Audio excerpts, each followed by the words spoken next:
पढ़ते हैं वात रक्त, रेफरेंसेस याद रखिएगा। आचार्य सुश्रुत ने वात रक्त का वर्णन कहाँ पर किया है? निदान स्थान में तो किया ही है, चिकित्सा स्थान में भी किया है। निदान स्थान का कौन सा चैप्टर है बता पाएंगे कोई? वात रक्त कहाँ पर बताया है? वात व्याधि निदान स्थान के फर्स्ट चैप्टर में बताया है और चिकित्सा स्थान में महावात व्याधि के अंतर्गत इसका वर्णन किया है। जबकि चरक जी ने चिकित्सा स्थान के 29 नंबर के चैप्टर में वात रक्त का वर्णन किया है अलग से। चिकित्सा स्थान का 29, 28 वात व्याधि है, चिकित्सा स्थान का 29 वात रक्त है। ठीक है, क्या होता है? वात शोणी उत्तान अवगाढ़ चित्त के कई जगह बोला गया है कि वात रक्त दो प्रकार का है। इत्ते के मतलब है कई प्रकार। कई आचार्य ने ऐसा बोला है कि वात रक्त दो प्रकार का होता है, एक उत्तान होता है, दूसरा गंभीर होता है। ऐसा चरक ने बताया है। कई आचार्य मतलब चरक ने बोला है वात रक्त उत्तान भी होता है, गंभीर भी होता है। तो शुद्ध बोलते हैं ये कथन बिल्कुल सही नहीं है।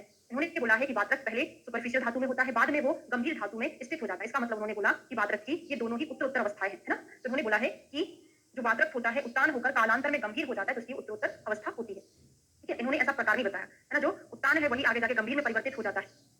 ठीक है, ऐसा सुश्रुत ने कहा है। क्या होता है वात रक्त? हमने पहले पढ़ा था निदान स्थान में कि वात अपने प्रकोपक कारणों से प्रकोपित होता है, पित्त अपने प्रकोपक कारणों से प्रकोपित होता है, फिर दोनों एक दूसरे में मिल जाते हैं, दूषित कर देते हैं, तो वात रक्त उत्पन्न होता है। तो दुष्टम शोणितम, शोणित प्रकोपित हुआ, वायु खुद भी प्रकोपित हुआ। अब शोणित ने वायु के मार्ग को आवृत कर दिया। ठीक है, इसके कारण वायु और ज्यादा प्रकोपित हो जाता है, वात रक्त उत्पन्न करता है। निदान स्थान जो व्यक्ति या जो स्टूडेंट अभी निदान चिकित्सा स्थान डायरेक्ट पढ़ रहा है, उसको साथ में निदान स्थान का भी टॉपिक कंप्लीट करना है, क्योंकि बहुत सारी चीजें कोरिलेशन में रहती है। इसलिए हम डायरेक्ट निदान के बाद चिकित्सा स्थान पढ़ते हैं, है ना।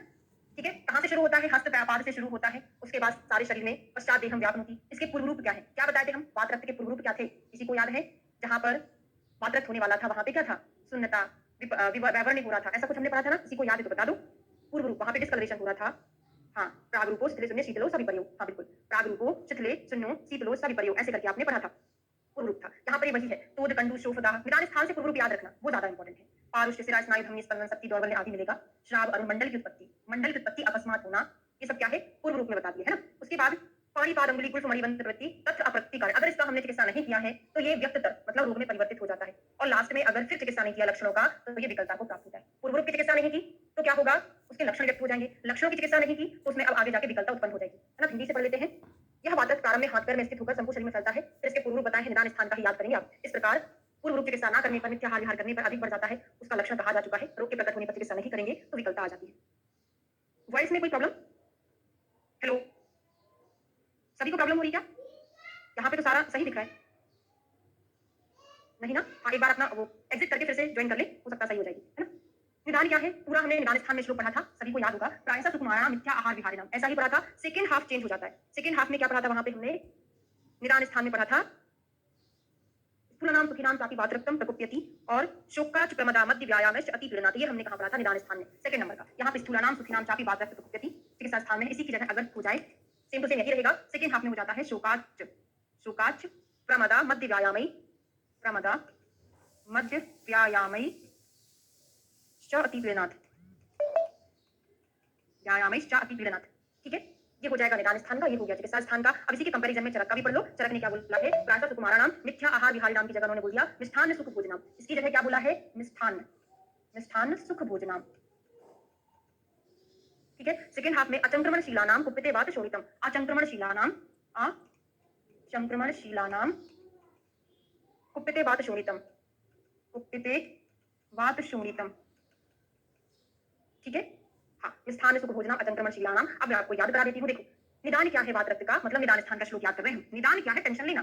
निदान वात रक्त का है टेंशन लेना। और चिकित्सा किसकी करेंगे? जब वो स्थूल हो जाएगा, याद हो जाएगा थोड़ा बहुत कि निदान है वात रक्त का टेंशन लेना, शोक करना निदान का श्लोक है। और चिकित्सा कब करेंगे? जब व्यक्ति मोटा हो जाएगा। तो स्थूल वाला चिकित्सा स्थान का है। और अचंक्रमण, चरक जो है संक्रमण करते, चा से चरक, चा से संक्रमण, चरक जो संक्रमण करते थे, तो याद रहेगा। ठीक है, इसने क्या बताया है? ये चरक का श्लोक है चिकित्सा स्थान का, ये सुश्रुत का श्लोक है निदान स्थान का, और ये सुश्रुत का चिकित्सा स्थान का श्लोक पढ़ रहे हैं। ठीक है, ये मैंने आपको बता दिया था। निदान स्थान जब पढ़े थे तभी बताया था, इसलिए थोड़ा सा याद रखना पड़ेगा आपको, क्योंकि हर एक स्थान मतलब निदान के बाद डायरेक्ट चिकित्सा पढ़ रहे हैं तो एक दूसरे से रिलेटेड रहता है। अब मांस है, क्या है?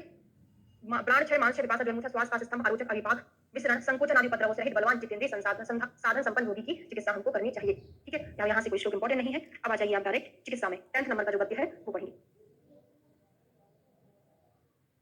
हाँ, 9th नंबर का श्लोक है।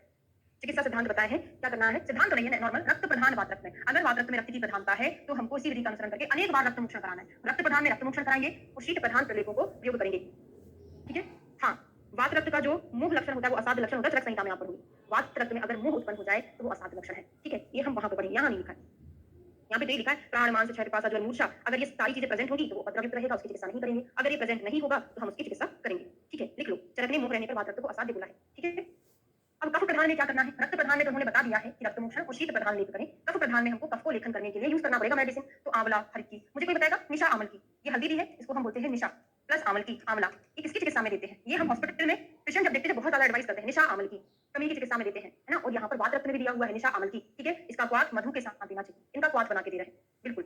और त्रिफला क्वाथ भी पिलाना है, ठीक है। और बाकी तेल, गौमूत्र, छाछ जो स्पेशली कफ का लेखन करता है, आरक बदादी गण का क्वाथ देना है जो भी कफ का लेखन करता है। संसर्गज में क्या करना है? दो दोष के मिश्रण से होता है, सन्निपात तीनों दोषों से होता है। तो वात रक्त में उपयुक्त चिकित्सा विधि का निश्चित प्रयोग करना चाहिए, कोई क्वेश्चन नहीं बनता। रक्त वाले में याद रखिए रक्त मोक्षण, शीतल प्रलेप, कफ वाले में निशा आमल की, साथ में गौमूत्र वगैरह याद करना, आरक बदादी गण। अब आते हैं सभी प्रकार। अब यहाँ से क्वेश्चन बनते हैं कॉमनली। वात रक्त में गुड़ हरित का प्रयोग बताया है सुश्रुत, आगे जाके अर्श में भी बताएंगे। सुश्रुत ने गुड़ हरित का प्रयोग कहाँ कहाँ बताया है? वात रक्त में और अर्श में बताया है। चरक जी ने गुड़ हरित का प्रयोग कहाँ बताया है? अर्श में बताया है। ये चीज आपको याद करना बड़ा इंपॉर्टेंट है। सुश्रुत ने दोनों में अर्श वात रक्त, चरक ने केवल अर्श में बताया है गुड़ हरित की, ठीक है। अथवा दूध या जल में पिसी हुई पिपली, पिपली का प्रयोग किया है। 5 या 10 के क्रम में बढ़ाकर 10 दिन तक देना है। पिपली उष्ण होती है, ठीक है। तो 5 या 10 के क्रम में बढ़ाकर 10 दिन तक दूध और चावल का आहार करते हुए सेवन करना चाहिए। 15 पिपली का क्रम प्राप्त होने पर पुनः घटाएं। तो 10 के क्रम में हमको बढ़ाना है, 10 दिन तक ले जाना है, फिर 15 प्राप्त होने पर पुनः घटाना। ऐसा कोई क्रम नहीं पूछेगा आपसे। तो वर्तमान पिपली रसायन हम चिकित्सा स्थान में पढ़ेंगे। देखिए पिछली बार हमने क्या किया था? अष्टांग हृदय 1 तारीख से शुरू नहीं किया था, जनवरी से हमने मार्च में शुरू किया था। इवनिंग में क्लास होती थी उसकी आधे घंटे की, तो जाके 4 महीने में कंप्लीट कराया था। थोड़ा थोड़ा अल्टरनेट चल रहा था, उसमें क्या कंसंट्रेशन नहीं बन पाता है। इसलिए हमने इस बार एक नया शेड्यूल बनाया है कि आपको जनवरी में ही, मतलब 30 तारीख तक कंप्लीट नहीं होगा तो फरवरी 10 तारीख तक आपका पूरा अष्टांग हृदय कंप्लीट हो जाएगा। सूत्र स्थानीय में है, बाकी जो कल्प स्थान 1 दिन का है, निदान स्थान 3-4 दिन का है, चिकित्सा स्थान 4-5 दिन का है। इतना उत्तर में ज्यादा टाइम नहीं लगता, सूत्र में जितना लग जाए, ठीक है। उसके बाद हमने डिसाइड किया है कि जैसे अष्टांग हृदय सुबह कंप्लीट होगा ना, उसके बाद चरक चिकित्सा स्थान हम शुरू कर देंगे मॉर्निंग की क्लास में। तो आपका क्या है, एकदम करंट में पढ़ा रहेगा तो एग्जाम भी पास में आ रहा है, इसलिए सारा शेड्यूल हमने चेंज किया हुआ है। लग रहा था हमको अप्रैल मई का एग्जाम का, है ना, इसलिए अपन मॉर्निंग की क्लास में चरक चिकित्सा कंप्लीट कर लेंगे, इवनिंग में तक हमारा सुश्रुति कंप्लीट हो जाएगा। तो कुल मिला के आपका मार्च में पूरा कोर्स कंप्लीट हो जाएगा, ठीक है। चलो भाई, क्या करना था? गुड़ हरित की पिपली देना है, दूध या चावल का आहार करते हुए। पिपली वर्धमान माना कहते हैं, तो पिपली वर्धमान का प्रयोग भी हमने वात रक्त में पढ़ा, गुड़ हरित की वात रक्त में दिया। जीवनी गण का कल्प यहाँ देते हैं, और सभी प्रकार के आंवले के रस, सभी प्रकार के वात रक्त में आंवले के रस में सिद्ध पुराने घट का प्रयोग पिलाना चाहिए, है ना। पुराने घट का प्रयोग पिलाएंगे और जीवनी गण के द्रव्यों से सिद्ध पुराने घट का परिचय करेंगे। काकुल आदि ये कल्प क्वाथ से सिद्ध, मंगरेला क्वाथ यूज करते हैं, बला तेल इसमें भी प्रयोग करते हैं। अब इतना ज्यादा यहाँ से नहीं पूछा जाएगा। परिचय अवगाहन वस्तु, कुल मिला के गुड़ हरित का और पिपली वर्धमान का प्रयोग ज्यादा पूछा जाता है ना। पिपली वर्धमान, गुड़ हरित की, बाकी बला बला तेल यहाँ से क्वेश्चन नहीं होता है। अब आ जाइए अलग अलग डिसीज नहीं, अभी एक और चीज बचा हुआ है, उपनाह। उपनाह मैंने बताया था क्या होता है, सालवर उपनाह क्या होता है, जो काकुल आदि की औषधियां हैं, है ना। और जो 10 मूल के कंटेंट है उन सभी का क्या है, चूर्ण बना दो अलग अलग, कोई भी चीज सेलेक्ट करके उसमें फिर हमको लवण मिलाना है अधिक मात्रा में, फिर वही उत्कारी का जैसा बनाना है, फिर लगा देना, वो सालवर उपनाह कहलाता है, ठीक है। उपनाह में उल्टिस बांधना, परिषेक, प्रदेह, अभ्यंग, वायु रहित, मन को प्रसन्न करने वाली विशाल मुलायम तकिया, सुखसय्या, संवाहन। मधु संवाहन बहुत इंपॉर्टेंट है वात रक्त के लिए। मधु संवाहन धीरे धीरे कोमल हाथों से दही दबाना। और जो वात रक्त होता है सुकुमार व्यक्ति को होता है, तो उसके लिए हमको मधु संवाहन करना पड़ेगा ना, हल्के हल्के हाथों से पैर दबाना पड़ेगा, क्योंकि व्यक्ति सुकुमार है। मधु संवाहन किसकी चिकित्सा में बताया है? वात रक्त की। और किस चीज का वर्जन होता है इसमें? तो व्यायाम, व्यवहार। अधिकतर आप देखना जहां पर व्यायाम है ना, वहां पे व्यवहार आ ही जाता है। निद्रा, वेग धारण की चिकित्सा में स्वप्न, हाँ बिल्कुल, वेरी गुड। संवाहन, निद्रा हमने पढ़ा था, हाँ। तो व्यायाम, मैथुन, गुस्सा करना, उष्ण, अम्ल, लवण, अशन, कुल मिला के यहाँ पर ऐसी चीजों का निषेध किया है जो वात को बढ़ाता है। व्यायाम, मैथुन, गुस्सा करना, उष्ण, लवण, ये सारी चीजें पित्त को बढ़ाती है। दीवार स्वप्न भी मना किया, दीवार स्वप्न, अवश्य गुरु आहार का भी मना किया हुआ है ना। दिन में सोना, ऐसी बात पित्त को प्रकोपित करता है, सॉरी बात पित्त को नहीं, कफ पित्त को प्रकोपित करता है, तो पित्त का भी इन्वॉल्वमेंट होता है। अविष्य चीजें है ना, गुरु अन्न का सेवन नहीं करना चाहिए। अब आते हैं अलग अलग डिसीज की चिकित्सा। तो अब तानक क्या होता है, निदान स्थान में पढ़ के आए हैं। चिकित्सा क्या है? पीड़ित जैसे नेत्र रूप ग्रहण रूप ग्रहण में समर्थ, सर्वथा असमर्थ ना हो, मुंह टेढ़ी ना हुई हो, पसीना। अब ये कंडीशन नहीं पूछी जाती है, बहिर्आयाम से ग्रसित ना हो। अगर अपतानक वाला पेशेंट बहिर्आयाम से ग्रसित ना हो तो उसकी हमको चिकित्सा करना है। क्या चिकित्सा करना है, ये इंपॉर्टेंट है आपका चिकित्सा स्थान में, ना कि कंडीशन इंपॉर्टेंट है। अपतानक में हमको तीक्ष्ण अवपीड़न नस्य देना चाहिए। पहला क्वेश्चन, तीक्ष्ण अवपीड़न प्रथम नस्य किसमें करते हैं? अपतंत्रक में। याद कराया कि मैंने तांत्रिक, क्या है? तांत्रिक, तांत्रिक जो है धमन करता है कबूतर का अग्नि में, वही ना कपूत पूजन में जो पढ़ा था हमने, धमन करता है अग्नि में। तो प्रथमन जो है तंत्रक में है और तानक में क्या है? अवपीड़न नस्य है। और विदाई, गंधादि, गण के क्वाथ का प्रयोग करना चाहिए। बस 2 ही चीजें यहाँ से याद करेंगे ना। और भी इंपॉर्टेंट पॉइंट्स हैं इसमें। इस टैबलेट, टैबलेट घृत मतलब सर्पिशो अत्र त्रिवित तत्वा टैबलेटम का प्रयोग त्रिवित आदि से सिद्ध करके सर्पी को देना है। टैबलेट घृत है, इसका प्रयोग करना है। अपतानक से पीड़ित रोगी को परिषेक, अवगाहन, अभ्यंग, पान पूजन, अनुवासन नस्य करना चाहिए। स्वेदन विधान के अनुसार स्वेदन करना चाहिए, मतलब पूरा ही पंचकर्मा बता दी। तो पहला अवपीड़न नस्य देना है, दूसरा टैबलेट इसमें ही देना चाहिए, ठीक है। और परिषेक, अवगाहन, अभ्यंग, पान पूजन, अनुवासन नस्य आदि का प्रयोग करना चाहिए। और फिर बहुत इंपॉर्टेंट पॉइंट आ रहा है, स्नेह विरेचन आस्थापन अनुवासन 10 रात्राहत वेगम उपक्रमेत। 10 दिन तक वेग की शांति ना हो तो हमको क्या करना है? स्नेह विरेचन आस्थापन अनुवासन के द्वारा करना चाहिए। पहले हमने ये विरेचन वगैरह वहां पे नहीं दिया था, पहले हमने क्या किया था? सुपरफिशियल ट्रीटमेंट, परिषेक, अवगाहन, अभ्यंग, पान भोजन, केवल यहाँ पे अनुवासन नस्य का प्रयोग किया था। अनुवासन नस्य जो है इतना ज्यादा दोषों को नहीं निकालता। हमने 10 दिन तक देखा, ये ट्रीटमेंट करने के बाद हमने 10 दिन तक देखा व्यक्ति ठीक नहीं हुआ है, तब हमको फिर थोड़ा सा स्ट्रॉन्ग पंचकर्मा अप्लाई करना पड़ेगा, विरेचन आस्थापन आदि, उसके साथ स्नेह अनुवासन कॉमन है। बाद चिकित्सा का प्रयोग रक्षाकर्म करना चाहिए। अब आता है पक्षाघात। पक्षाघात का 4 ट्रीटमेंट बहुत ज्यादा इंपॉर्टेंट है। ठीक है, तत्व प्रारंभिक स्नेह स्वरूप परिणाम स्नेह स्वेदन कराने के बाद मृदु शोधन कराना है, अनुवासन है, आक्षेपक विधान के समान चिकित्सा बहुत इंपॉर्टेंट है। पक्षाघात में छा है, छा आक्षेपक में भी आ रहा है, आक्षेपक के समान चिकित्सा करना है। और मस्तिष्क शिरोवस्ती के प्रकार को बोला था, शिरोवस्ती अणु तेल से अभ्यंग सालवड़ उपना बला तेल अनुवासनार्थी है ना, और त्रिचतुर 3-4 मास तक चिकित्सा क्रिया करना चाहिए, पूरा का पूरा बहुत ज्यादा इंपॉर्टेंट है। तो पक्षाघात से पीड़ित रोगी का शरीर सूखा ना हो, वेदना होती हो तथा जितेंद्रीय साधावस्था हमको नहीं आना। स्नेह स्वेदन से रोगी को मृदु संशोधन कराना है। हमने क्या कराया, स्नेह स्वेदन करा दिया व्यक्ति का, फिर मृदु संशोधन करा दिया। क्यों मृदु संशोधन कराया, क्योंकि आप जानते हैं पक्षाघात में वात दोष की प्रधानता होती है। अगर हम यहाँ पर तीक्ष्ण संशोधन कराएंगे तो वायु का प्रयोग अत्यधिक हो जाएगा, प्रकोप अत्यधिक हो जाएगा, है ना। तो मृदु संशोधन करा दिया। उसके बाद क्या करेंगे, अनुवासन तथा आस्थापन का प्रयोग करके समय का अतिक्रमण किए बना आक्षेपक की चिकित्सा करें। फिर यहाँ पे हम क्या करेंगे, स्पेशली बात को हरण करने के लिए अनुवासन आस्थापन वस्तु देंगे। फिर हमने याद कर लिया पक्षा में छा आक्षेपक में छा, तो पक्षाघात की चिकित्सा आक्षेपक के समान करेंगे। फिर क्या है, इसमें हम कुछ विशेषता पढ़ने वाले हैं, मस्तिष्क मतलब शिरोवस्ती का प्रयोग करेंगे। पक्षाघात यहाँ में सेरिब्रल वास्कुलर एक्सीडेंट जब होता है तो पैरालिसिस हो जाता है, सेरिब्रल आर्टरी में अगर कोई क्लॉट हो जाता है उसके कारण पैरालिसिस हो जाता है, वो अपोजिट साइड होता है, मैंने आपको पहले बताया है ना। तो यहाँ पर शिरोवस्ती करेंगे। अध्ययन किससे करेंगे, ये क्वेश्चन पूछा है। अधिकतर हम क्या पढ़ते हैं, अणु तेल से नस से कर दो, छोटी सी बोतल आती है, इतनी छोटी सी, बड़ी वाली महंगी आती है, तो अणु तेल को नस के फॉर्म में यूज करते थे हमेशा, लेकिन यहाँ पर अणु तेल का अध्ययन करने को बोला है। उपनाह में सालवड़ उपनाह करने को बोला। अनुवासन बला तेल का है, अणु तेल का अनुवासन आपने सुना ही नहीं होगा, बला तेल का सुना है तो वही है। शिरोवस्ती अभ्यंग अणु तेल का, अनुवासन बला तेल का, इस प्रकार से 3 या 4 मास तक हमको चिकित्सा करना है। तो पक्षाघात की चिकित्सा आपको समझ आ गई है, बहुत ज्यादा इंपॉर्टेंट है ना, किस चीज से क्या कर रहे हैं वो सब कुछ इंपॉर्टेंट है, ठीक है ना। अगला डिसीज देखते हैं, मन्यास्तंभ। मन्यास्तंभ क्या करेंगे, मन्यास्तंभ में तो आपके विधान विषय वात श्लेष्म हरय नस्य वात का हमने याद क्या किया था, मैड में बहुत खराब, एमएडी मैड होना बहुत खराब। मन्यास्तंभ अपतंत्रक दंडावतानक, मन्यास्तंभ अपतंत्रक दंडावतानक, इनमें वात कफ दोष था तो हम इसमें वात कफ हर नस्य देंगे, रूक्ष स्वेद देंगे। तो वात कफ हर नस्य रूक्ष स्वेद, आप बोलोगे मैडम फिर रूक्ष स्वेद अगर हम देंगे तो उससे वायु नहीं बढ़ जाएगा, तो भाई हम यहाँ पे दे तो रहे ना, वात कफ हर नस्य तो दे रहे हैं, अब रूक्षता तो हमको करना पड़ेगा क्योंकि मन्यास्तंभ में हो सकता है कफ का इन्वॉल्वमेंट ज्यादा हो, लेकिन यहाँ पर ऐसा कोई अंशांश कल्पना करके नहीं बताया है ना। तो रूक्ष स्वेद देंगे, वात नाशक कफ नाशक नस्य और रूक्ष स्वेद का प्रयोग करते हैं, ये बहुत इंपॉर्टेंट है, एग्जाम में ये पूछा जाता है, ठीक है। अपतंत्रक ऐसा कौन सा डिसीज है, इसमें से बात करें फिर बहुत सारे डिसीज हैं। अपतंत्रक में कभी लंघन नहीं कराना चाहिए, ना ही कोई पंचकर्म कराना चाहिए, है ना। इसमें वमन अनुवासन आस्थापन का सेवन नहीं करना। अपतानक में सब कर रहे थे, अपतंत्रक में नहीं कर रहे, वात कफ दोष होता है इसमें, ठीक है। कोड बनाकर याद करा देती हूँ। तांत्रिक जो है बहुत खराब होते हैं, पता नहीं क्या क्या जादू टोना कर देते हैं, तांत्रिक बहुत खराब है। इसमें अगर हम उनको अपनी हॉस्पिटल में एडमिट करेंगे वमन विरेचन कराने के लिए, तो पता नहीं तंत्र मंत्र विद्या से पेशेंट को पता नहीं क्या क्या कर दे, तो इनको हॉस्पिटल नहीं बुलाएंगे, तो कोई पंचकर्मा यहाँ पर नहीं करते, बता रही होगी, है ना, ठीक है। फिर क्या है, वात कफ से अवरुद्ध श्वास को तीक्ष्ण प्रधमन नस्य के द्वारा दूर करना चाहिए, है ना। तीक्ष्ण प्रधमन नस्य देंगे, श्रोत्र अवरोध को हटाने के लिए प्रधमन, वहां पर हम क्या दे रहे थे, अवपीड़न नस्य दे रहे थे। जरा निदान स्थान का पेज पलटा के आप देख लो ताकि आपको दोषों का इन्वॉल्वमेंट याद आ जाए ना, मैंने आपको मैड करके पढ़ाया था।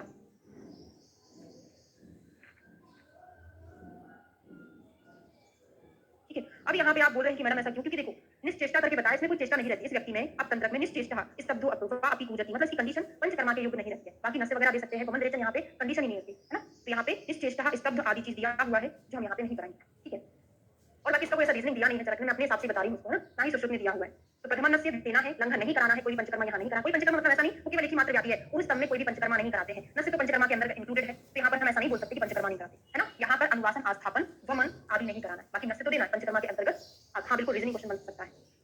अर्जित में क्या करना है, फेशियल पाल्सी होती है, तो यहाँ की जो प्रॉब्लम है क्या क्या करेंगे, क्षीर तेल पान अभ्यंग आदि शु उपयोजन तेल हीनम वा क्षीर सर्पी चक्षी तर्पण, इतना बस अंडरलाइन कर लो। अर्जित में क्या क्या करना है, और नाड़ी स्वेद भी करना है ना, नाड़ी स्वेद देना है। तो साधन संपन्न जो उपचार बाद में चिकित्सक के अनुसार करना चाहिए, शिरोवस्ती मस्तिष्क देना है। अर्जित है फेशियल की प्रॉब्लम है तो शिरोवस्ती कर दो, यहाँ से नस्य दे दो, है ना, धूमपान कर दो, नाड़ी स्वेद के द्वारा विशेष रूप से उपचार करना है, सब सिद्धांत करेंगे, ठीक है। उसके बाद क्षीर तेल का प्रयोग करना है, क्षीर तेल का प्रयोग किस फॉर्म में करना है, पान और अभ्यंग के फॉर्म में करना है, और तेल रहित, यहाँ पे क्षीर के साथ तेल था, यहाँ पे तेल नहीं है, केवल दुग्ध से सिद्ध घृत है, तो तेल रहित दूध से सिद्ध घृत, यहाँ पे दूध घृत है, यहाँ पे दूध और तेल है, इसका पान अभ्यंग के लिए कर रहे हैं, यहाँ पे तर्पण के लिए कर रहे हैं। तो याद कर लो, हमने कभी भी अपनी प्रैक्टिकल लाइफ में भी ऐसा नहीं किया है, तेल से तो कभी अच्छी तर्पण नहीं किया, हमने तो घृत से किया है, हम तो ऐसे याद कर लिए थे कि घृत से तर्पण करते हैं, क्षीर रहेगा, यहाँ पे तेल का पान करते हैं, तो पान और अभ्यंग, ठीक है। नाड़ी कुंभी में महायोनि जातक में पढ़ते हैं, है ना। गृद्धसी, तो गृद्धसी विश्वाची कोष्ठोक्षेष खंज पंगुल वातपिंड पादा पादस अबाहु बाधित धमनी गत रूपों में अबबाहु को छोड़कर कही गई शिरावेद विधि का अनुसार हमको करना है शिरावेदन, शारीर स्थान में पढ़ते हैं, और वात व्याधि चिकित्सा का प्रयोग करना चाहिए, वात व्याधि के समान हमको यहाँ पर चिकित्सा करना है, ठीक है। अब बाहु में शिरावेदन यहाँ पर मना किया है, लेकिन जब आप शिरावेद शारीर स्थान का 7वां चैप्टर पढ़ेंगे वहां पे अब बाहु में शिरावेदन बताया है ना। तो यहाँ का क्वेश्चन यहाँ से भी अटेम्प्ट हो जाता है, कभी कभी वहां से अटेम्प्ट हो जाता है, तो आप ऑप्शन के अकॉर्डिंग आंसर लगाएंगे। कैसे, आपसे क्वेश्चन पूछा निम्न में से कौन सी व्याधि में शिरावेदन का निषेध है, ऑप्शन में अबाहु रहेगा, आंसर टिक कर देना, ठीक है। फिर अगर दूसरे टाइप से क्वेश्चन आया कि निम्न में से किस व्याधि में, वही चित्र के दो अंगुल, मुझे याद नहीं है कहाँ करते हैं अबाहु, चित्र के दो अंगुल जो भी है कहाँ किसमें छेदन करते हैं, तो आपका आंसर लग जाएगा अबबाहु। क्वेश्चन दो तरीके से पूछे जाएंगे, आपको ये बात समझ में आ गई है। एग्जामिनर यहाँ से भी आंसर अटेम्प्ट करवा देता है, शिरावेद शारीर से करवा देता है, वैसे कायदे से शिरावेद शारीर का ही मानना चाहिए क्योंकि वहां पे उसी का वर्णन किया हुआ है। बात समझ में आ रही है, क्लियर हो रहा है। तो आपको दोनों तरीके से तैयार रहना है, किस तरीके का क्वेश्चन पूछ रहा है और मुझे क्या आंसर लगाना है, ठीक है।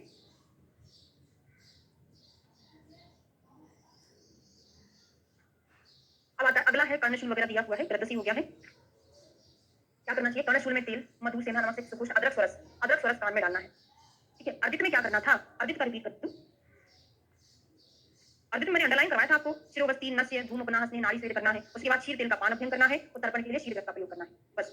ठीक है। कर्णशूल में तेल है, मधु, सेंधा नमक, अदरक स्वरस डालना है। बकरी का मूत्र, मधु और तेल आदि का प्रयोग करना है। गौमूत्र से तेल का प्रयोग करना है। नाड़ी से स्वेदन करना है। चिकित्सा विधि का प्रयोग करना, पुनः उत्तर में पढ़ना है, तो जो भी हमारे शाला वाले क्वेश्चन है, बस। तूनी प्रतितूनी में स्नेह लवण का प्रयोग करेंगे, ट्रिपल यादी चूर्ण। देखो मैं इनको पढ़ा ही सकती हूँ, ये आपको बार बार पढ़ के याद करना पड़ेगा, क्योंकि चिकित्सा की कोई कुर्मी होती है, थोड़ा समझा ही सकते हैं, चिकित्सा स्थान याद ही नहीं होता। पहली बात तो याद सिद्धांत होते हैं, है ना, उनका योग बड़ी मुश्किल से याद होता है, और याद करने का सबसे अच्छा तरीका क्या है? आपको वो चीज बार बार पढ़नी पड़ेगी, तभी याद होगा, है ना। वैसे शल्य के नोट्स में इसका शॉर्ट में दिया हुआ है। ठीक है। क्या बोल रहे हैं? अववाहक में आंध्र प्रदेश में, हाँ मैंने एग्जाम्पल के तौर पे बताया था कि यहाँ मुझे वो बिल्कुल भी याद नहीं था, इसलिए, है ना, कहाँ भी करते हैं लिख लीजिए।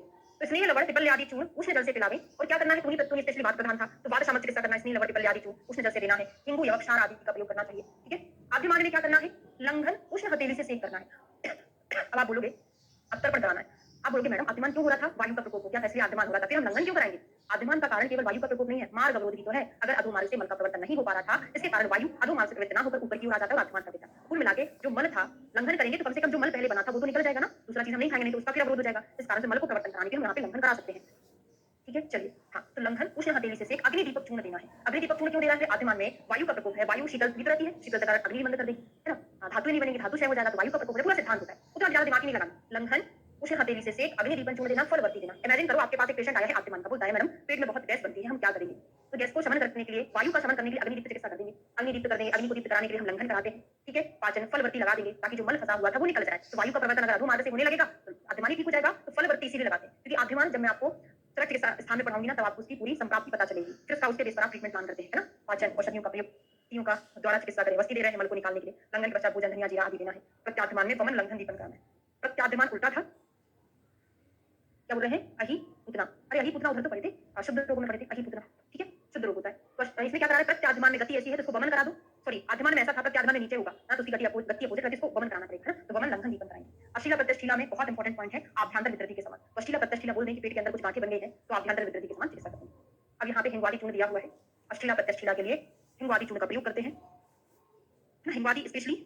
और देखिए गुल्म आभ्यंतर विद्रति श्लोक में दिया है, यहाँ नहीं दिया है। अश्लीला प्रत्यष्टीला में गांठी हो जाती है, तो गुल्म आभ्यंतर विद्रति के जैसे चिकित्सा करते हैं। शल्य के नोट्स भी साथ में खुल के बैठ जाइए, आपको बहुत स्पेसिफिक याद हो जाएगा चीजें, है ना। संहिता में थोड़ा बिखरा रहता है। चलिए अब आते हैं मेद से आवृत वायु। जिस व्यक्ति के शरीर में पीड़ा युक्त कठिन शीतल शोथ उत्पन्न कर देगा, उसकी चिकित्सा शोथ की भांति करना है ना। मेद आवृत वायु की चिकित्सा शोथ के समान करना है। ठीक है, पॉइंट है भाई, याद करना है। उस स्तंभ में कफ मेद से आवृत वायु जब उरु प्रदेश में चली जाती है, तो आचार्य चरक ने इसको आढ्यवात बोला है। मेद कफावृत वात को आढ्यवात, है ना, मेद कफावृत वात को आढ्यवात इसने बोला है, चरक ने बोला है। और चरक ने वात रक्त को भी आढ्यवात बोला है, वात रक्त को भी आढ्यवात। ठीक है। तो मेद कफ से आवृत वायु जब उरु प्रदेश में चली गई, मतलब उरुस्तंभ हो गया। अंगों में पीड़ा, गीले कपड़े से ढका हुआ सा प्रतीत होता है उसको, ऐसा लगता है कि उसका पैर कोई और उठा रहा है। चरक संहिता में आप पढ़ेंगे, रोमांच, वेदना, निद्रा आदि की स्तब्धता होना, संज्ञा शून्य, भारीपन, अस्थिरता, उरु का पराये जैसा समान बोध होना, इसे उरुस्तंभ कहते हैं। कुछ लोग इसे आढ्यवात, कुछ लोग मतलब चरक के बारे में बात कर रहे हैं। ठीक है। सुश्रुत ने उरुस्तंभ को आढ्यवात बोला है, बिल्कुल। तो सुश्रुत ने किसको बोला है? उरुस्तंभ को आढ्यवात बोला। इन्होंने भी अब इनके श्लोक में है, तो लिखेंगे तो सुश्रुत का भी आढ्यवात लिख देंगे। ठीक है। क्या है? निद्रा स्तंभो शीतलाभ, शीतलाभ प्रचेतनो गुरु काव अस्थि उरु। अस्थि उरु जो है गुरु लगने लगता है, और ऐसा लगता है इत्याहुर आढ्यवात, मतलब तम उरु स्तंभा, उरु प्रदेश में स्तंभित हो जाता है, ऐसा लगता है कि कोई दूसरा हमारे पैर को उठाकर रख दे, उठा नहीं पाते। ठीक है। षडधरण चूर्ण का प्रयोग करते हैं। षडधरण यो कहाँ दिया था हमने? आमाशयगत बात में दिया था। ठीक है। इसमें स्नेह वर्जित होता है, इसको हम बोल सकते हैं स्नेह रहित षडधरण चूर्ण। और स्नेह युक्त अगर बात कर दे, भले ही नाम में वो षडधरण चूर्ण क्यों ना लिखते, षडधरण चूर्ण षडधरण योग अलग अलग नहीं है, वही चीज है। षडधरण चूर्ण अगर स्नेह युक्त बोल दे तो आमाशयगत बात में, षडधरण योग बोलते तब भी आमाशयगत बात। अगर वो षडधरण चूर्ण बोलेगा, साथ में स्नेह रहित लगाएगा, तभी हमारा आंसर क्या होगा? उरुस्तंभ होगा, है ना। स्नेह वर्जा षडधरण चूर्ण। ठीक है, बात समझ में आ गई है। पल्ले आदि गण की औषधियों का चूर्ण है। गुग्गुल शिलाजटु बहुत इंपॉर्टेंट है। उरुस्तंभ में गुग्गुल शिलाजटु का प्रयोग किया जाता है। गुग्गुल शिलाजटु कैसा होता है? लेखन का काम करता है ना। यवक्षार गौमूत्र से हमको स्वेदन करना है, यवक्षार गौमूत्र। और क्या है? गुग्गुल के बारे में एक उपमा दी है, सुगंधी, ये नीचे है, सुगंधी सुलभु सूक्ष्म तीक्ष्णोष्ण कटुको रसो कटु पाका सरो ऋतु गुग्गुल स्निग्ध पिछला और कोष्ठ संधि अस्थिगम वायु वृक्षम इंद्रिय शनर यथा। ये उपमा पूछी जाती है, किसके संदर्भ में आई है? तो गुग्गुल जो होती है क्या होती है? सुगंधित, लघु, सूक्ष्म तीक्ष्ण उष्ण, रस में कटु है, पाक में कटु है। कौन से नंबर की ड्रग होती है? 432 की ड्रग है ना। गुग्गुल जो है 432 की ड्रग है, 432। कटुरस, कटु विपाक, उष्णवीर्य, कटुरस, कटु विपाक, उष्णवीर्य होता है। सर्व होने से शीघ्र व्याप्त होता है, देश में पिछले होता है। नवीन गुग्गुल, हमेशा हर एक चीज नया नया जो है बढ़ाने वाला होता है मांसवीर्य को, और घटाने वाला जो होता है पुराना वाला होता है। गुग्गुल तीक्ष्ण उष्ण होने से, अब यहाँ से क्वेश्चन बनता है, तीक्ष्ण 532 की है कि 400? अच्छा 5 भी है, 4 5 32, है ना, ऐसी है। तिक्त भी होता है इसमें, मुझे भी ऐसी कुछ याद आ रहा था। वहां से वैसे पढ़ेंगे, द्रवगुण में आएगा। तीक्ष्ण उष्ण होने से कफ को और वायु का शमन करता है। सर होने से मल और पित्त का तथा सुगंधित होने से ऊटी कोष्ठ का नाश। सुगंधित है भाई, पस वगैरह है, सड़न है, उसको नष्ट करेगा। सूक्ष्म है तो अग्नि को दीप्त करेगा, सूक्ष्म है तो अग्नि को और ज्यादा दीप्त करता है। तीक्ष्ण उष्ण कफ और वात का। सर होने से मल और पित्त का। सर है तो मल पित्त को नष्ट करेगा, सुगंधित है तो ऊटी कोष्ठ को, सूक्ष्म होने से अग्नि को दीप्त करेगा। इसका सेवन हमको प्रातः काल करना चाहिए। त्रिफला दालू आदि परवल कुछ उषा के क्वाथ में मिलाकर खाना है। गौमूत्र क्षारोदक उष्ण के साथ सेवन करना चाहिए। यह एक मास में उसी प्रकार पुरुष स्तंभ को नष्ट करता है जिस प्रकार बिजली वृक्ष का नाश कर देती है। ये कोटेशन पूछा जाता है, किसके संदर्भ में आया। ठीक है, तो ये हमारा वात व्याधि कंप्लीट हुआ है। अगला चैप्टर शुरू करते हैं, अर्श चिकित्सा। ठीक है, षष्ठों अध्याय अर्श चिकित्सा। चतुर्विधो अर्श। अर्श चिकित्सा में 4 प्रकार के उपाय हैं। औषध, सार, अग्नि शस्त्र और कहां किए जाते हैं। 2 डिसीज लिख लो। पक्षमकोप, पक्षकोप में भी यही 4 चीजें की जाती हैं। साथ में वाल्मीकि, वाल्मीकि क्या बोल रहे हैं, क्षार क्या बोले, क्षार कौन सी बस्ती है, क्षार बस्ती। चक्ररत्न ने बताया ना, आम बात में स्पेशली क्षार बस्ती, गौमूत्र इमली वगैरह में डाला रहता है, वो क्षार बस्ती होती है। तो पक्षियों को वाल्मीकि ने क्या बताया है, चतुर्विधो अर्चसाम साधन उपाय। कौन कौन से, भैंसज, क्षार, अग्नि, शस्त्र। 3 डिसीज का नाम याद रखेंगे, हर्ष, पक्षियों को और वाल्मीकि। ठीक है, अब इसमें एक एक का प्रयोग देखेंगे। भैंसज का प्रयोग कहां करेंगे, भैंसज मतलब होता है केवल औषधि। तो औषधि कहां देंगे भाई हम, जो बहुत नया नया हो, चिरकाली ना हो, बहुत लंबी बीमारी ना हो, अभी अभी बीमारी उत्पन्न हुई थी, ज्यादा उपद्रव उसमें नहीं है, तो औषधि देंगे, उससे ठीक हो जाएगा। तो अचिरकालज, अन्य अल्प दोष लिंग उपद्रवाणी। अचिरकालज मतलब नया नया है, बिल्कुल नया नया अर्श है और उसमें दोषों के लक्षण है, उपद्रव है जो बहुत कम है, बहुत सीवियर नहीं है, बहुत कम है, उसमें औषधि देकर ठीक कर लेंगे। ठीक है, क्षार का प्रयोग कहां करोगे, मृदु प्रसिद्ध अवगाढ़ उच्छित अर्श में करोगे। तो याद कर लो कि हमने क्षार के कुछ भेद पढ़े थे, प्रतिसारणी क्षार, पानी क्षार, क्षार के कुछ गुण होते हैं, मृदु है, तीक्ष्ण है ना। प्रसिद्ध मतलब क्या होता है, बहने का काम करता है। इस प्रकार से हमने क्षार के भेद पढ़े थे। मृदु होता है, तीक्ष्ण होता है। तो मृदु वाला जो श्लोक है वो किसका है, क्षार का। तो मृदु प्रसिद्ध उच्छित, उच्छित एक जगह आएगा। तो क्षार कर्म जहां लगाते हैं, क्षार करते हैं, वहां पे गड्ढा हो जाता है, अवगाढ़ हो जाता है। तो अवगाढ़ हुआ, उठा हुआ और मृदु और प्रसिद्ध में करते हैं। अग्नि कर्म कहां करते हैं, अग्नि कर्म जो है कर्कश स्थिर पृथु कठिन। तो देखो जब अग्नि जलती है तो वहां से कर्कश आवाज आती है, चटचट की आवाज आती है ना, गुण है याद करने का। अग्नि जब जलती है तो चटचट की आवाज आती है, अग्नि ना कर्कश। ठीक है, और अग्नि कर्म करवाना बड़ा कठिन काम है, एकदम गरम गरम सलाखा से जलाएंगे तो बहुत कठिनाई होगी ना, तो कर्कश हो जाएगा, कठिन। 2 चीजें याद रखो, बाकी एग्जाम में पूरा श्लोक लिखेगा, ये वाला इतना सेंटेंस देगा, बन जाएगा।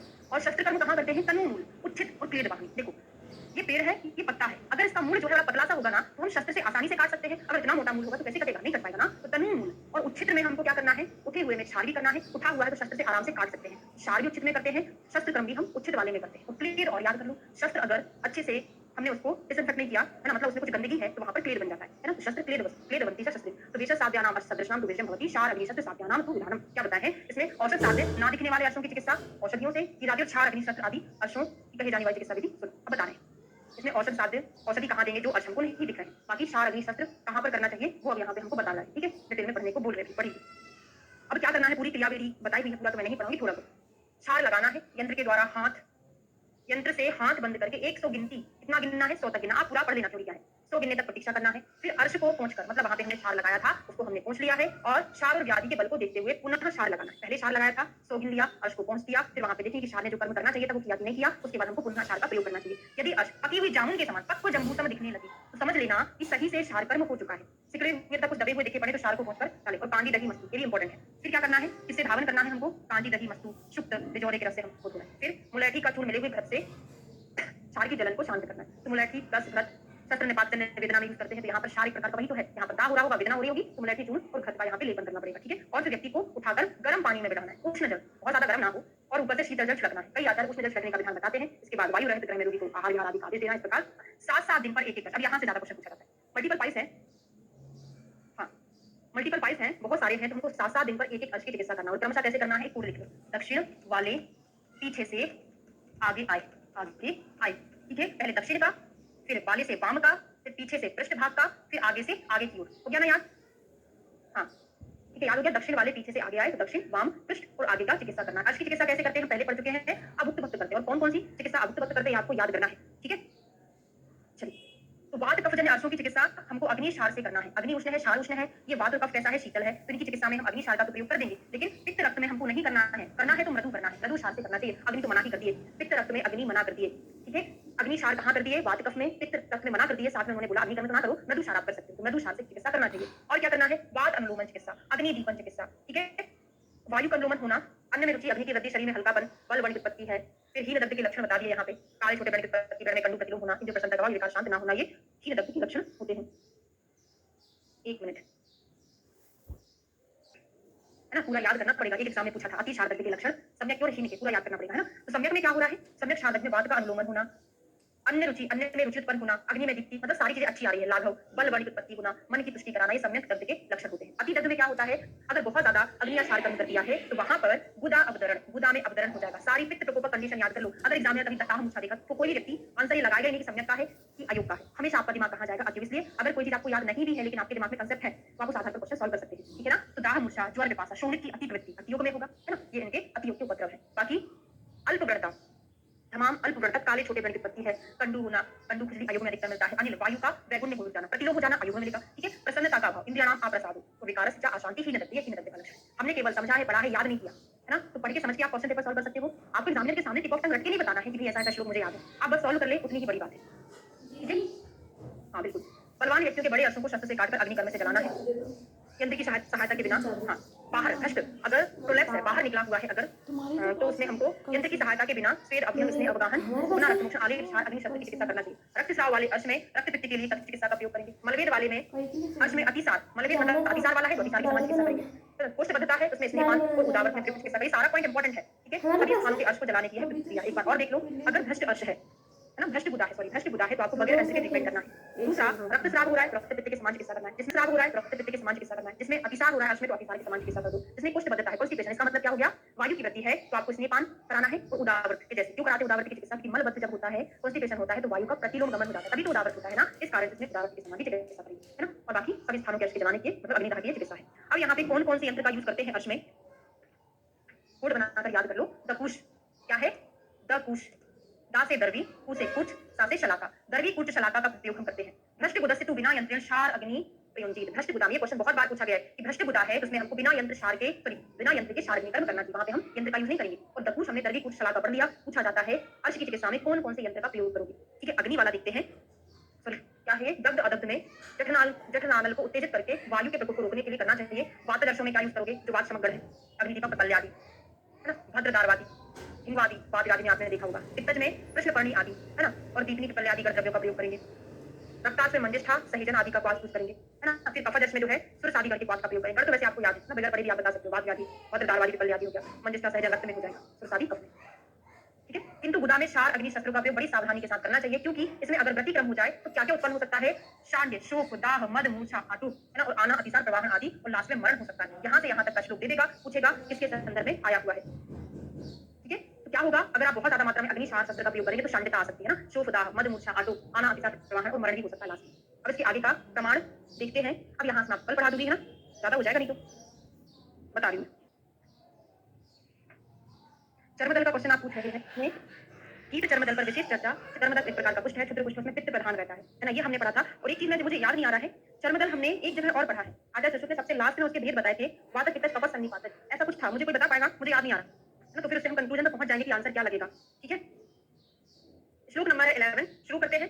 यंत्रों का प्रमाण, यंत्र जो है किससे बना होता है, लोहा, दांत, शांग, पाक्ष मतलब पेड़ से, कोष स्तनाकार होता है। क्या होता है यंत्र, कौन सा, अश्व यंत्र के बारे में पढ़ रहे हैं, हाँ ये पढ़ाया है, ठीक है।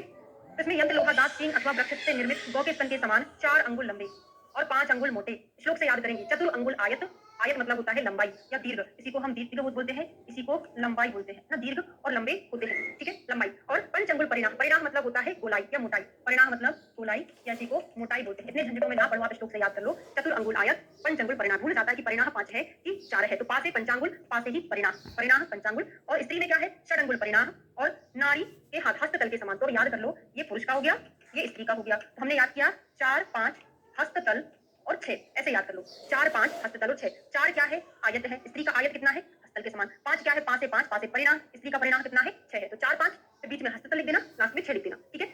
इसमें 2 छिद्र होते हैं, दर्शनार्थम, देखने के लिए 2 छिद्र होते हैं। एक छिद्र कर्मणि, एक द्वारे ही शस्त्र, क्षार, अग्नि आदि का क्या करते हैं हम, कर्म करते हैं। हिंदी से पढ़े, संस्कृत में इंपॉर्टेंट नहीं है। तो पुरुषों के लिए 6 अंगुल मोटे और हथेली के बराबर लंबे, स्त्रियों के लिए, पुरुष नहीं, यहाँ पे स्त्री है, स्त्रियों के लिए, है ना, उनमें 2 छिद्र रहना चाहिए, एक छिद्र से देखने के लिए और दूसरा कर्म करने के लिए, क्योंकि एक छिद्र रहने से शस्त्र, क्षार, अग्नि आदि का अतिक्रमण नहीं हो सकता। तो एक छिद्र क्या है, देखने के लिए रहता है, और दूसरे छिद्र से हम क्या करते हैं, उससे अग्निकर्म, क्षारकर्म जो भी चीजें कर रहे हैं वो करेंगे। छिद्र की लंबाई कितनी होती है, 3 अंगुल होती है, और गोलाई अंगुश उदर के समान, ये भी पूछा गया है। छिद्र का प्रमाण 3 अंगुल आयत, गोलाई 3 अंगुल की रहती है, और जो परिणाम होता है ये अंगुश, एक अंगुल जो शेष स्थान बचता है उसमें आधा अंगुल नीचे, आधा अंगुल उठी हुई, ऊपर में गोल करने का होती है। संक्षेप में यंत्रों की आकृति इस प्रकार है, बहुत ही जैसा है। 4, 5 हस्ततल 6, 2 छिद्र होते हैं, एक से क्या करते हैं हम देखते हैं, और दूसरे छिद्र में हमने क्षार जो भी रखा था उससे हम उसका कर्म कर देंगे, ठीक है। फिर क्या पढ़ा हमने, इसका जो छिद्र का प्रमाण होता है 3 अंगुल आयत का होता है, उसका परिणाम जो होता है अंगुश उदर के समान होता है। क्लियर है? चलिए, मुर्गे की विष्ठा आदि का यूज करते हैं, कोई इंपॉर्टेंट नहीं है। अब आ जाइए, इसके आगे औसत सात अदृश्य अर्शों को नष्ट करने के लिए योगों का कथन किया जा रहा है, जो हमको नहीं दिखाई देता। दृश्य में हमने देख लिया, शस्त्र शार अग्नि कर्म करते हैं, जो हमको नहीं दिखाई देते, उन अदृश्य अर्शों में हम क्या चिकित्सा सिद्धांत अपनाएंगे। ठीक है, बहुत इंपॉर्टेंट है। प्रातः काल गुड़ हरिकी का सेवन करना चाहिए। ये गुड़ हरिकी अभी अभी मैं आपको पढ़ा के आई हूँ। आचार्य सुश्रुत ने प्रातः काल गुड़ हरिकी बात रक्त में भी बोला है और कहाँ बोला है, अर्श में भी बोला है, दोनों में बोला है। ठीक है, चरक ने कहाँ अकेला बोला है, ये सुश्रुत का है। सुश्रुत ने बात्रक्त अर्श दोनों में, चरक ने गुड़ हरि की प्रातःकाल अर्श में बताया है। ब्रह्मचर्य का पालन एक द्रोण गौमूत्र के द्वारा सिद्ध 100 हरि की प्रतिदिन प्रातःकाल सेवन करना चाहिए। दूसरा योग बता दिए, क्या बताया है कि आपको ब्रह्मचर्य का पालन करना है, साथ में गौमूत्र से सिद्ध हरि की, तो गौमूत्र हरि की प्लस गुड़ हरि की यहाँ पर दिया है। गौमूत्र हरि की बहुत इंपॉर्टेंट है, 100 हरि की प्रातःकाल देना है। अपामार की जड़ तंडुल उदक के साथ देना चाहिए। और बताए हैं चित्रक की जड़ का उपयोग करेंगे, प्रतिदिन 1 महीने तक तक्र का सेवन करेंगे। चरक चिकित्सा स्थान में हम पढ़ेंगे अर्श चिकित्सा में कि स्पेशली वात श्लेष्मज अर्श में तक्र दिया जाता है, या तक्रार्श कौन से वात कफज में, पित्तज में नहीं, उष्ण के लिए होता है ना। तो वात कफज के लिए बहुत अच्छा माना गया है तक्र को। और है वात प्रधान में क्या करना है, हमको वातनाशक चिकित्सा कर देंगे। मुझे कोई ये बताएगा कि अर्श के पेशेंट में अनुवासन वस्तु इंडिकेटेड है कि नहीं है। अर्श के पेशेंट में हम अनुवासन का प्रयोग करते हैं। वातज में स्नेहन स्वेदन बमन विरेचन कुल मिला के पूरा ही पंचकर्मा कर दिए। हम बात किसकी कर रहे हैं, चिकित्सा स्थान की। चिकित्सा स्थान से युग अयुग वाले क्वेश्चन कभी अटेम्प्ट नहीं किए जाते। ये कहां से अटेम्प्ट किए जाते हैं, चरक सिद्धि स्थान के दूसरे चैप्टर से। वहां पे जो अयुग बोला है वो अयुग है, बिल्कुल हाँ नहीं देते हैं ना। प्रमेय आश प्रतिशय आरोचक दुर्बल प्रिय मंदाग्नि करके जो रोग है उसमें अनुवासन अयुग रहता है ना। तो अर्श में अनुवासन नहीं दी जाती, अयुग रहता है। लेकिन चिकित्सा स्थान में अलग बताया, उस पर हम नहीं जाएंगे, हम सिद्धि स्थान से अटेम्प्ट करेंगे। पित्त अर्श में क्या करेंगे, विरेचन रक्तज अर्श में संशमन करना चाहिए। तो पित्त वाले में पित्त के लिए विरेचन करा दो, ब्लीडिंग पाइल्स है तो शमन करा दो, संशमन चिकित्सा करेंगे। कफज अर्श में अदरक कुलत्थ का प्रयोग, उष्ण होता है अदरक कुलत्थ, तो अर्शनाशक है कफज है ना। अदरक कुलत्थ उष्ण होता है। फिर दूसरे अर्श में सभी दोषों को दूर करने वाली चिकित्सा करना चाहिए। एक बार और, वातज में पूरा पंचकर्मा करा दिए, पित्त में विरेचन, रक्त अगर बह रहा है तो संशमन करा दो। कफ जो है लेखन का काम करना है, इसमें तो अदरक और कुलत्थ का प्रयोग जो स्पेशली उष्ण वीर्य वाली होती है।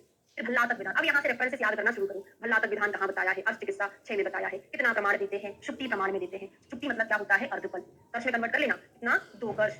शुक्ति प्रमाण, इसी को 2 कर्ष बोलते हैं, इसी को अर्धपल बोलते हैं। तो भल्लातक विधान बताया है।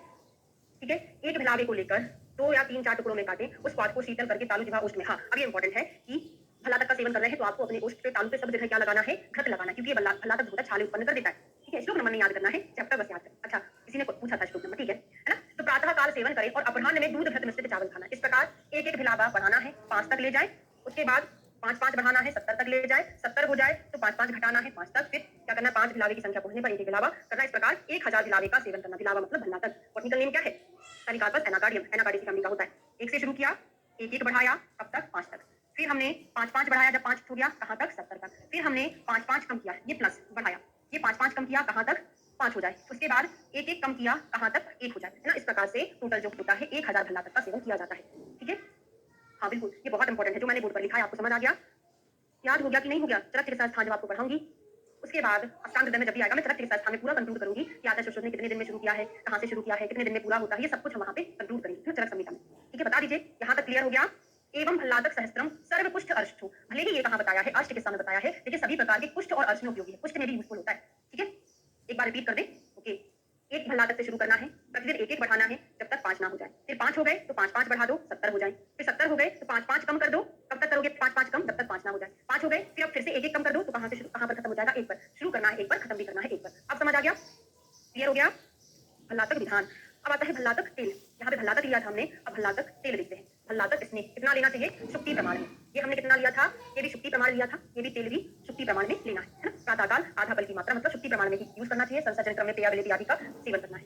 दूध घी मिश्रित चावल खाना है। 1 मास तक भिलावे का स्नेह, 3 मास, हाँ इस प्रकार 1 मास एक भिलावे के स्नेह का सेवन करके 3 मास तक उपयुक्त आहार का सेवन करके उपयुक्त आदि से अपनी रक्षा करें। उन्होंने ये बोला है 1 महीने तक आपको ऐसा करना है, फिर 3 महीने तक आपको पूरा परिहार का पालन करना है। इस प्रकार 10 मास तक सेवन करने पर अब ऐसा नहीं करना, इतना देते हैं। भल्लातक विधान तेल वगैरह का बताया है।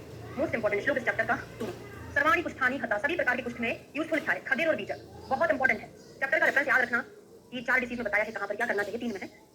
कौन से चैप्टर है, 6वें चैप्टर में बताया। भले अर्श है लेकिन कुष्ठ के बारे में बताया है, प्रमेय के बारे में भी बताया है। सभी प्रकार की कुष्ठ के लिए खदेर और बीजक। देखो खदेर को हम क्या बोलते हैं, कुष्ठग्ना नाम बोलते हैं ना, कुष्ठग्न होता है। और बीजक, बीजकवाद ऐसे करके आपने प्रमेय में भी पढ़ा था, लेकिन बीजक विजय सार जो है यहाँ पर कुष्ठ में दिया गया है। तो खदेर बीजक सभी प्रकार के अर्श में। वृक्षक अरुष्कर, वृक्षक मतलब क्या होता है, कुटज, कुटज। अरुष्कर मतलब क्या होता है, भल्लातक। सभी प्रकार के अर्श की एकल औषधियां क्या है, कुटज और भल्लातक, इसी को वृक्षक अरुष्कर बोलते हैं। अच्छे से याद रखना, आगे जाके कुछ चीज पढ़ाने वाली हूँ तब मैं आपसे पूछूंगी, अभी शुरुआत है इसलिए यहाँ पे मैं बहुत सारी चीजें आपको नहीं लिखा रही हूँ। सुस्तार्श में क्या है, आद्रार्श में क्या है, बागभट ने एकल क्या बोला है, अभी नहीं, इतना बस कुटज भल्लातक है ना। हरिद्राया प्रयोगे तमेह एव षोडशा क्षार अग्निनाति वर्तन्ते तथा दृश्या उदोद्भवा। ठीक है, तो जिस तरह हरिद्रा के प्रयोग से 16 प्रकार के साध्य प्रमेयों का नाश होता है, उसी प्रकार क्षार अग्नि के प्रयोग से दृश्य अर्श नष्ट हो जाते हैं। तो हरिद्रा में उन्होंने ये नहीं बोला है निशा अमल की, केवल निशा बोला है। यहाँ पर क्या बोला है? हरिद्रा, प्रमेय नष्ट हो जाता है सभी प्रकार का, ठीक है। तथा क्षार अग्नि के प्रयोग से दृश्य अर्श, अब आपसे क्वेश्चन ये पूछा जाएगा, है ना, क्षार अग्नि जो है दृश्य अर्श को नष्ट करती है, बाकी वृक्षक अर्श जो है सभी प्रकार के अर्श, सभी प्रकार का मतलब क्या हो गया? दृश्य भी हो अदृश्य भी हो, है ना। आपसे क्वेश्चन पूछा जाएगा सभी प्रकार के अर्शों को नष्ट कौन करता है? वृक्षक अर्श। पूछा जाएगा दृश्य अर्श को नष्ट कौन करता है? जो दिखाई देते उनमें भी क्षार नहीं करोगे, जो नहीं दिखाई देगा तो मिलाओगे थोड़ी ना क्षार, है ना। केवल ऐसा ही याद करना यहाँ से। दोषों की वृद्धि को देखकर दीपनीय घृत ले अयस्कृति, बहुत इंपॉर्टेंट है। सुरा आसवों का प्रयोग करें, अयस्कृति का प्रयोग इन्होंने अर्श में बता दिया और जगह दिया था, ठीक है। अच्छा, थैंक यू, कभी मौका मिलेगा तो करवाएंगे बिल्कुल, ठीक है। तो वेग अवरोध स्त्री पृष्ठायान, किस चीज का निषेध करना चाहिए? वेग अवरोध नहीं करना है, वेगों को धारण नहीं करना है। स्त्री पृष्ठायान, उत्कट, स्पेशली उत्कट याद रखना क्योंकि आगे जाके भगंदर में भी यही पढ़ोगे, अश्वरी में पढ़ोगे, फिर बोलोगे मैडम याद ही नहीं होगा। तो उत्कट आसन, उखड़ू बैठना अर्श में निषेध है, बाकी की चीजें और जगह भी आएगी, है ना। कहीं कुछ अलग आएगा, कुछ अलग आएगा, मैं आपको हर एक का कोड बनाकर याद बताऊंगी, ठीक है। तो स्त्री सेवन घोड़े आदि की पीठ पर बैठना, तीक्ष्ण द्रव्यों का पान, उखड़ू बैठना, दूसरे कंकुल में बढ़ाने वाले परित्याग अर्श में करना चाहिए, ठीक है। ये हमारा अर्श कंप्लीट हुआ। अगला शुरू करते हैं अश्मरी। इसके अनंतर अश्मरी की चिकित्सा विधि का वर्णन किया जा रहा है। व्याधिर अंत को किसको बोला है? उपमा पूछी जाती है। अश्मरी दारुणो व्याधिर अंत को, अश्मरी जो होता है दारुण मतलब भयंकर व्याधि है, ये अंतक व्याधि यमराज के तुल्य बोला है। तो आप ऐसे याद कर सकते हो, क्योंकि हम भूल क्या जाते हैं ये अर्श में है कि अश्मरी में है, डाउट होता है ना। हम इसको ऐसे याद कर सकते हैं कि यमराज ने हमारे ऊपर, सिर के ऊपर इतना बड़ा अश्म फेंक दिया, पत्थर फेंक दिया, तो क्या हो गया? वो मारक होगा, समझ रहे हो ना। अश्म फेंक दिया मतलब पत्थर फेंक दिया, जो क्या करेगा? अंत कर देगा। तो अश्मरी में व्याधिर अंत का यमराज के जैसा बताया गया है। ना ही अर्श में है ऐसा है, ना ही भगंदर में ऐसा है, केवल अश्मरी में है, ठीक है। पूर्व रूप में क्या करना है? नहीं पढ़ना है। यहाँ से देखो श्लोक तो दिए हैं, लेकिन यहाँ पे क्या है? कुछ ऐसा स्पेशल योग का नाम नहीं बताया। जैसे हाँ, क्या बोल रही थी मैं? जैसे योगराज कहाँ देते हैं, बाल चतुर्भुजा कहाँ देते हैं, इस टाइप का जो योग का नाम रहता है ना, पर्टिकुलर वहां से क्वेश्चन पूछा जाता है। ऐसे नॉर्मल थ्योरी जैसा दिया रहेगा एग्जाम से क्वेश्चन बनाते नहीं बनेगा, है ना। तो पाषाण भेद याद कर लो, पाषाण भेद जो है अश्मरी नाशक होता है, केवल एक ही चीज, है ना, कोक्षुर डायरेटिक होता है, पाषाण भेद यूज करते हैं अश्मरी को नष्ट करने के लिए। अब यहाँ पे सुरा, हाँ, सुरा या उष्ण जल का सेवन करने पर शर्करा नष्ट हो जाती है। सुरा कैसा होता है? भेदन का काम करता है ना, तीक्ष्ण होता है। अब ये वाला बहुत इंपॉर्टेंट, मोस्ट इंपॉर्टेंट है।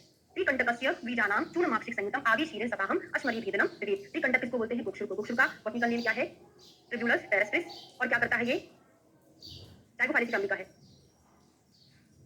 क्या ये निशा वाला दृश्य अर्श? नहीं, निशा वाला तो प्रमेय के लिए है भाई, हरिद्रा प्रमेय में है। दृश्य अर्श में तो केवल क्षार और अग्नि है। जाइगोफाइलिस फैमिली का है, मूत्र होता है, अश्मरी के लिए लाभदायक है। इसका बीज क्या करना है? माक्षिक, मधु में मिलाना है आदि शीर के साथ। आदि मतलब क्या? आदि मतलब अजा नहीं होता भाई, भेड़ होता है, बकरी नहीं। क्या है? भेड़, भेड़ के दूध के साथ देना है, बहुत इंपॉर्टेंट है ना। गोक्षुर त्रिकंटक याद कैसे रखोगे? अश्मरी में हमको डायरेटिक देना रहता है ना, तो क्या करेंगे उसमें? गोक्षुर दे देंगे मधु के साथ, आदि शीर के साथ, अश्मरी को नष्ट करता है, 1 सप्ताह तक देना है, ठीक है। क्षार अग्नि और गुदार्श, क्षार अग्नि दृश्य अर्श में यूज करते हैं, है ना। अर्श तो गोदामे के होते हैं सारे, ऐसा कुछ स्पेशल रेफरेंस नहीं बताया।